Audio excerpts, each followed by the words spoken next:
My name is Bonnie Anderson. My sister, Danielle Bell, went missing in September of 2001. At that time, my family and I had no idea what nightmare we had just encountered. Of course, filing a police report was our initial response. But in hindsight, there were so many other things that we were unaware of that could have been done that would have made a big impact in my sister's case. Today, I want to provide you with those tips, and hopefully you can use those when filing a missing persons report. For the best safety tips and information regarding missing person cases, make sure you subscribe to this channel and hit the notification bell down below so you're notified when we upload a video every Saturday. The very first thing you want to do when a person goes missing is file a police report. When you file the police report, you want to ensure you have these items: several updated pictures of the missing person, a list of items that that person may have taken with them, a list of items that that person may have left behind that you feel are significant. Also, provide the police with a list of phone numbers of that person's closest friends and family. You want to make sure that you are giving the police as much information as possible. Whether or not you believe it's significant or not, it may have something to do with their disappearance. So, if your loved one, family, or friend had a disagreement, exhibited any kind of unusual behavior prior to going missing, report that to the police.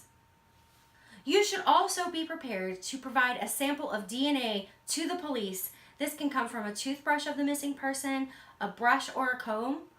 Make sure that those items are detailed in the police report and that they are given to the police so that they can be held in evidence. And one last piece of advice I have for you is do not take no, or that you cannot file a police report, as an answer. There is no 24-hour rule. You'll hear this a lot, that you have to wait 24 hours before reporting a person missing. That is not true. Do not take law enforcement's answer of, no, we can't file the missing person report, or they are an adult and they've just walked off, let them be. Do not accept that as an answer under any circumstances. The second thing you want to do right after you file your missing persons report is contact your local nonprofit or search and rescue team. And when I say local nonprofit, I mean a nonprofit that deals with missing persons. I will include a link down below to some of the nonprofits that I'm familiar with. You can also use Google to search for your local search and rescue team. I say this because I don't want you to be solely dependent on the police to initiate a search. Police departments nowadays are often short-staffed, they have limited funds, and to be honest with you, they're not capable of doing a search for a missing person in a lot of cases that needs to be done.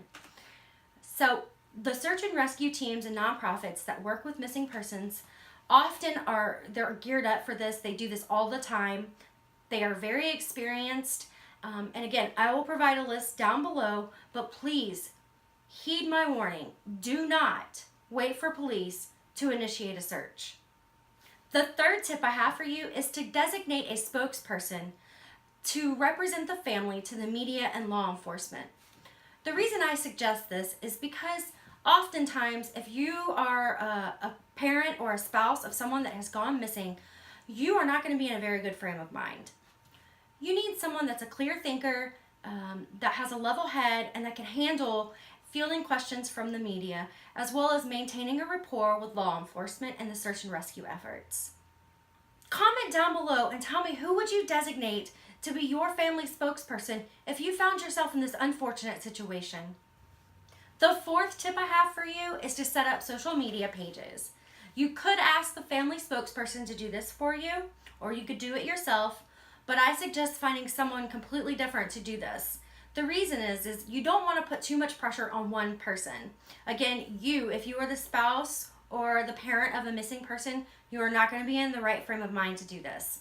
So finding someone else that can handle stress really well, then that's tech savvy, and that also is a good communicator is essential. The person that sets up these pages should also help maintain them. It's my experience through my sister's case and talking to other families that a lot of tips come in through the social media pages. So the person that's writing that page should be able to communicate all of the tips and all of the leads to law enforcement and the search and rescue team. Number 5, make sure that your missing person case is listed on well-known websites for missing persons. These include the National Center for Missing and Exploited Children, as well as Charlie's Project. I'll include links down below to both of these websites.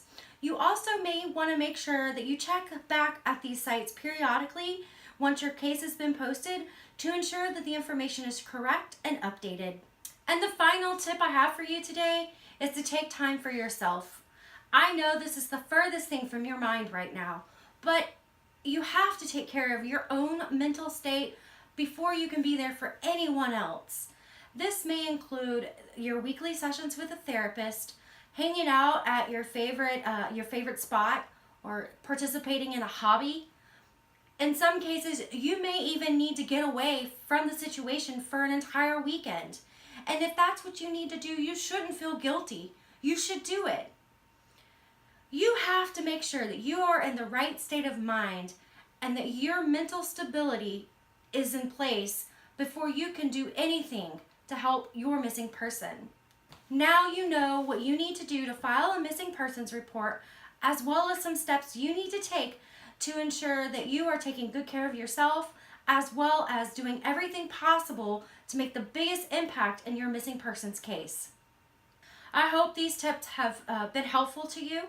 If so, please give it a thumbs up down below and share this with others so that we can get the information out to the appropriate people. Make sure you subscribe to this channel and hit the notification bell down below so you're notified when we upload a video every Saturday. We talk about safety tips, and we also feature missing person cases on this channel. If you have a missing person case that you would like featured on this channel, be sure you email us at justicefordaniellebell@gmail.com. You can also find us on Facebook at Missing Child Danielle Bell, where we post information about this channel as well as other missing person cases. If you have information regarding a missing person, please contact your local law enforcement right away.